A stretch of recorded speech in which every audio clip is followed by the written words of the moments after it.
சுரேகா வாழ்க்கையை காப்பாத்த போற நந்தினிய சுந்தரவல்லி தன்னோட மருமகளை ஏத்துக்கிட்டா நல்லா இருக்கும்னு நீங்க நினைச்சீங்கன்னா இந்த வீடியோக்கு ஒரு லைக் பண்ணுங்க. வாங்க வீடியோக்குள்ள போலாம். நந்தினி, இன்னுமா நீ மண்டபத்தை விட்டு கிளம்பல?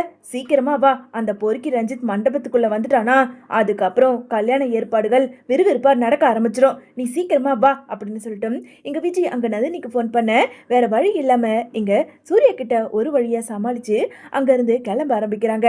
இத பாத்துக்கிட்டு இருந்த ஈஸ்வரியோ, அண்ணே நமக்கு இப்போதைக்கு நேரம் கிடையாது. அந்த நந்தினி இந்த மண்டபத்தை விட்டு வெளியே போறா.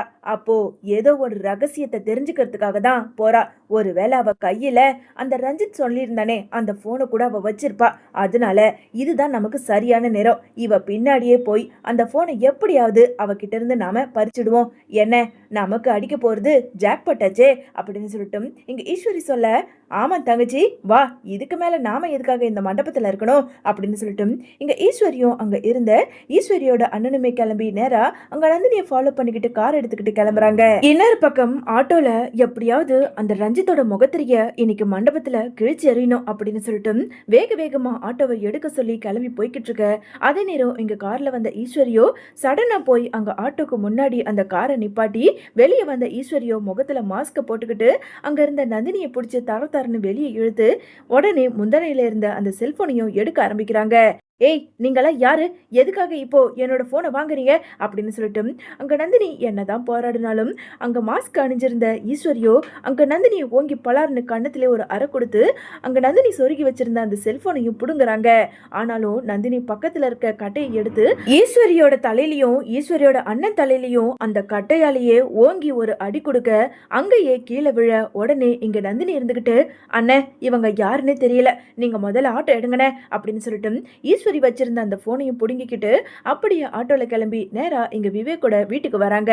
வீட்டுக்கு வந்த நந்தினியை பார்த்ததும் இங்க விஜய் இருந்துகிட்டு, நந்தினி என்ன நந்தினி இவ்வளவு நேரமா? ஐயோ அக்கா, அதை ஏன் கேட்குறீங்க? அந்த ரஞ்சித்தோட ஃபோனை எடுத்துக்கிட்டு ஆட்டோவில் வேக வேகமாக வந்துக்கிட்டு இருக்கும்போது குறுக்கால ஒரு கார்காரன் வந்துட்டான். கடைசியில் பார்த்தா அதில் ஒரு பொம்பளையும் ஒரு ஆம்பளையும் வந்து என்னை அடித்து அந்த ஃபோனை பிடுங்க பார்த்துருக்காங்கக்கா அப்படின்னு சொல்லிட்டு நந்தினி சொல்ல, வேற யாரா இருக்க போது? அந்த பொறுக்கி ரஞ்சித்தா தான் இருப்பான். நீ எங்கே போகிற எங்கே வரன்னு அப்படியே அந்த மோப்பத்தை பிடிச்சிக்கிட்டு இருப்பான்ல. ஒரு வேளை ஆளை வச்சு கூட உன்னை போட்டு தள்ளிட்டு அந்த செல்ஃபோனை பிடுங்கிறதுக்காக கூட இப்படி ஒரு காரியத்தை பண்ணுவான். சரி வா, அந்த ஃபோன் உன் கையில் தானே இருக்கு. அக்கா, ஆமாக்கா அப்படின்னு சொல்லிட்டு நந்தினி ரஞ்சித்தோட போனை எடுத்து அங்க விவேக் கையில கொடுக்க விவேக்குமே அந்த போன்ல இருக்க பாஸ்வேர்டை போட்டு ஒவ்வொரு வீடியோக்களையும் பார்க்க ஆரம்பிக்கிறாங்க. அதுல இருக்க வீடியோஸ்கள் எல்லாம் பார்க்க இங்க நந்தினிக்கும் விஜய்க்கும் ரொம்ப அதிர்ச்சியா இருக்கு. நந்தினி, நீ சொன்னது சரிதான், அவன் சரியான பொம்பளை பொறுக்கி போல இருக்கு. பொண்ணுங்களை எல்லாம் ட்ரெஸ் மாத்திர வீடியோவை எடுத்து இப்படி ஒரு கேவலமான காரியத்தை பண்ணியிருக்கான். அப்போ இதுக்கும் ஹேமாவோட கொலைக்கும் என்ன சம்மந்தம் இருக்கும் அப்படின்னு சொல்லிட்டு அங்க இருந்த விவேக் கேட்க, அண்ணே இதுல இருந்து தெரியலையானே, நிச்சயதார்த்தத்தை அன்னைக்கு அந்த ஹேமா பொண்ணு இருந்தது. ஆனா மேல சந்தனம் கொட்டும் போது அதுக்கப்புறம் ட்ரெஸ் மாத்திட்டு வரேன்னு சொல்லிட்டு அந்த பொண்ணு அங்க இருந்து போயிடுச்சு. அதோட போன பொண்ணு தானே திரும்ப அந்த வீட்டுக்கு வரவே இல்லை. பொணமா தான் செத்து போயிட்டதா சொல்லி போலீஸ் ஸ்டேஷன்ல இருந்து போலீஸ் வந்ததுதான் பாக்கி அப்படின்னு சொல்லிட்டு இங்க நந்தினி சொல்ல, அம்மாடி தங்கச்சி, உண்மையாலுமே அந்த சுரேகாவோட வாழ்க்கையை காப்பாத்துறதுக்காக நீ எவ்வளவு உதவி பண்ணிருக்க. உண்மையாலுமே உன்னை நினைச்சா எனக்கே பெருமையா இருக்கு. சரி, இப்போ என்ன பண்ணலாம் அப்படின்னு சொல்லிட்டு இங்க விவேக் கேட்க, அண்ணன் இனிமேலும் பொறுத்துக்கிட்டு இருக்க வேணானே, இதுலதான் எல்லா வீடியோ ஆதாரமும் இருக்குல்ல, இப்பவே எடுத்துக்கிட்டு போய் அங்க மண்டபத்துல இருக்க எல்லார்கிட்டையும் காட்டி அந்த ரஞ்சித மண்டபத்துக்குள்ள வரவே விடக்கூடாதுன்னு அப்படின்னு சொல்லிட்டு அங்க நந்தினி சொல்ல, உடனே விஜய் இருந்துகிட்டு, நந்தினி உன்கிட்ட இன்னொரு விஷயம் சொல்லணும். கொஞ்ச நேரத்துக்கு முன்னாடி சூர்யா அண்ணன் ஃபோன் பண்ணி அந்த ரஞ்சித்தோட பிளட் ரிப்போர்ட் ஏதோ ஹாஸ்பிட்டல் இருக்கான், அதை வாங்கிட்டு வந்து கொடுக்க சொல்லி இப்போதான் ஃபோன் பண்ணி சொன்னாரு. அப்போ அந்த பிளட் ரிப்போர்ட்டுக்கும் அந்த ரஞ்சித்துக்கும் என்ன சம்மந்தம் இருக்கும்? உனக்கு ஏதாவது ஐடியா இருக்கா நந்தினி அப்படின்னு சொல்லிட்டு அங்க விஜய் கேட்க, அக்கா இப்போதான்க்கா எனக்கு எல்லாமே புரியுது. அன்னைக்கு சார்பு சாரை கூட்டிட்டு போய் ஏதோ பிளட் சாம்பிள் எடுத்ததா அந்த சார்பு சார் சொல்லியிருந்தாரு. இதுல இருந்தே எனக்கு தெரிஞ்சு போச்சு, அவரோட பிளட் சாம்பிள் ரிப்போர்ட்டை வச்சுதான் இவன் தப்பிக்கலாம்னு நினைச்சிருக்காங்க்கா. அண்ணே இப்பவே எந்த ஹாஸ்பிட்டல்னு கேட்டு நாம அங்க போய் அந்த பிளட் ரிப்போர்ட்டையும் கையோட வாங்கிக்கிட்டு நேரம் மண்டபத்துக்கு போகணும். வாங்கண்ணே, நேரம் இல்லை அப்படின்னு சொல்லிட்டு அங்க இருந்த நந்தினி சொல்ல, விஜய் விவேக் நந்தினின்னு 3 பேருமே கிளம்பி நேரா அந்த ஹாஸ்பிட்டலுக்கு போய் ரிப்போர்ட்டையும் வாங்கிக்கிட்டு நேரா மண்டபத்துக்குமே போறாங்க. இன்னொரு பக்கம் கார்ல வந்துகிட்டு இருந்த ரஞ்சித்தோ காரை விட்டு வெளியே வந்து அங்க இருந்த ஈஸ்வரிக்கு ஃபோன் பண்ணி, ஹலோ ஆண்டி, என்ன ஆண்டி, அந்த நந்தினி கிட்ட இருந்து என்னோட ஃபோன் வாங்கிட்டீங்களா? எங்க தம்பி, அவ எங்க எல்லாரையும் கட்டையால அடிச்சு அவ எப்படியோ எஸ்கேப் ஆகி அந்த போனை எடுத்துக்கிட்டு போயிட்டா. எங்களால ஒண்ணுமே பண்ண முடியல. என்ன ஆண்டி, உங்களை தான் மலை போல நம்பியிருந்தேன், இப்படி காலை வாரி விட்டுட்டீங்களே. சரி வைங்க, நான் பாத்துக்கிறேன் அப்படின்னு சொல்லிட்டு ரஞ்சித் உடனே தன்னோட ஃப்ரெண்டுக்கு ஃபோன் பண்ணி, டே மச்சான், நான் கேட்டிருந்த வீடியோ எல்லாத்தையும் எனக்கு உடனே சென்ட் பண்ணு.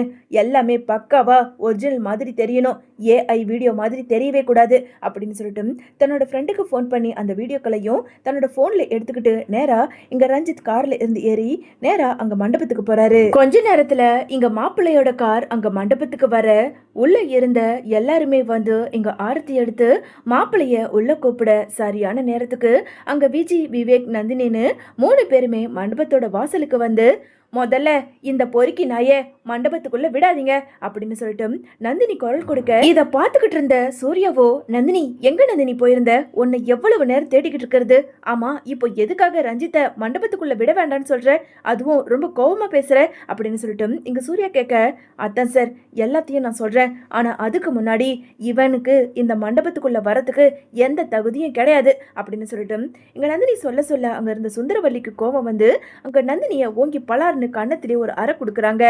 ஏய், உனக்கு எவ்வளவு தைரியம் இருந்தா என் மாப்பிளைய என்னமோ பொறுக்கி நாய் என்னென்னமோ வார்த்தைகளால பேசிக்கிட்டு இருக்க, யாருடி நீ, எதுக்காக என் மாப்பிள்ளை மண்டபத்துக்குள்ள வரக்கூடாது, முதல்ல இங்க இருந்து வெளியே போ அப்படின்னு சொல்லிட்டு சுந்தரவல்லி கோவத்தோட பேச, இதை பார்த்துக்கிட்டு இருந்த அங்க இருந்த விஜயுமே, அம்மா கொஞ்சம் நந்தினி சொல்ல வர்றது கேளுங்க, சுரேகாவுக்கு பார்த்திருக்க மாப்பிள்ளை நல்லவனே கிடையாது, அவன் ஒரு பொம்பளை பொறுக்கி கொலகாரன், ஆதாரத்தோட நந்தினி வந்திருக்கா, கொஞ்சம் அவ பேசுறத நீங்க காது கொடுத்து கேளுங்க அப்படின்னு சொல்லிட்டு அங்க இருந்த விஜய் சொல்ல, உடனே இங்க ரஞ்சித்துக்கு ரொம்ப அதிர்ச்சியா இருக்கு.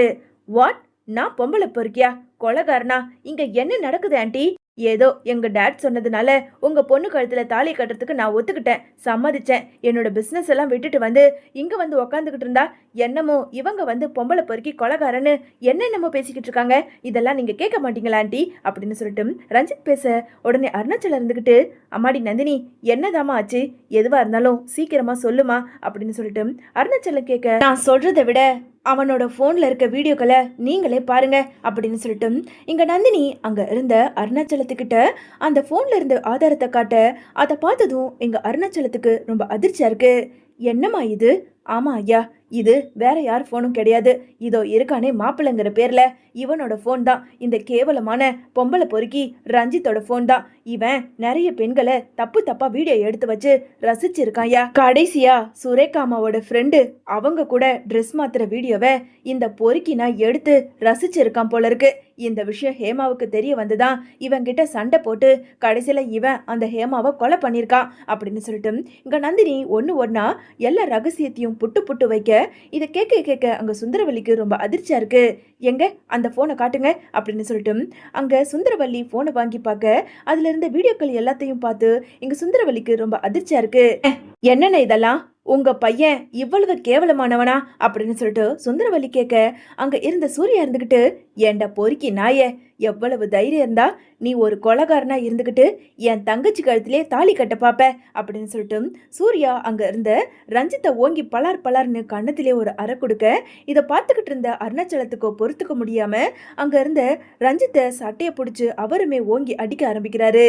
உடனே இதை பார்த்துக்கிட்டு இருந்த ரஞ்சித் இருந்துகிட்டு, போதும் நிறுத்துறீங்களா, இவெல்லாம் ஒரு ஆளுன்னு சொல்லி இவ சொல்றாங்கிறதுக்காக என்னமோ என்ன வந்து சட்டையை பிடிச்சி கேள்வி கேட்டுக்கிட்டு இருக்கீங்க. இது மாதிரி நிறைய வீடியோக்களை நிறைய பேர் இப்படிதான் ஆண்டி மாத்துவாங்க, அதுக்கு பேர் ஏஐ, அது உங்களுக்கே தெரியும்ல அப்படின்னு சொல்லிட்டு ரஞ்சித் பேச, உடனே விவேக் இருந்துட்டு, டேய் இது ஏஐ வீடியோவா, இது உன்னோட போன்ல இருந்த வீடியோவை தான் நாங்க இப்போ கண்டுபிடிச்சிருக்கோம், சொல்ல போனா இதுவே நீ பொய்ன்னு சொல்றியே, ஏமா தங்கச்சி அந்த லேப் ரிப்போர்ட்டை எடுத்து கொடுமா அப்படின்னு சொல்லிட்டு, டேய் சூர்யா இங்க பாருடா, நீ கேட்டிருந்தல அந்த லேப் ரிப்போர்ட், இந்த ரஞ்சித்தோட லேப் ரிப்போர்ட்டில் என்ன தெரியுமா வந்திருக்கு, பி நெகட்டிவ் அப்படின்னு சொல்லிட்டு அந்த ரிப்போர்ட்டை எடுத்து விவேக் காட்ட, இதை பார்த்ததும் அங்க சூர்யாவுக்கு அதிர்ச்சியா இருக்கு. யோ சார்பு மாமா, இந்த ரிப்போர்ட்ல பி பாசிட்டிவ்னு இருக்கு, அப்போ அந்த அமெரிக்கா ரிப்போர்ட்லயும் பி பாசிட்டிவ் தானே இருந்தது, இங்க பாரு அப்படின்னு சொல்லிட்டு சார்பு கிட்ட காட்ட, ஆமா மாப்பிள்ள, ஆமா ஆமா, ஆனா அன்னைக்கு போலீஸ் எடுத்துட்டு வந்து காட்டும் போது எனக்கும் ரஞ்சித்துக்கும் ஒரே பிளட் குரூப்னு சொல்லிட்டு போனாங்க, அப்போ இதுல இவன் ஏதோ திருட்டு வேலை பண்ணிருக்கான் போல மாப்பிள்ள மாப்பிள்ள அப்படின்னு சொல்லிட்டு இங்க சார்பு சொல்ல உடனே இங்க ரஞ்சித் இருந்துகிட்டு இல்ல நீங்க எல்லாரும் சேர்ந்து பொய் சொல்லிக்கிட்டு இருக்கீங்க. ஏண்டா யார் பொய் சொல்றது? இரு இன்னும் கொஞ்ச நேரத்துல போலீஸை வர வச்சு எல்லா உண்மையும் நான் கண்டுபிடிக்கிறேன் அப்படின்னு சொல்லிட்டு இங்க சூர்யாவுமே அங்க போலீஸுக்கு ஃபோன் பண்றாரு.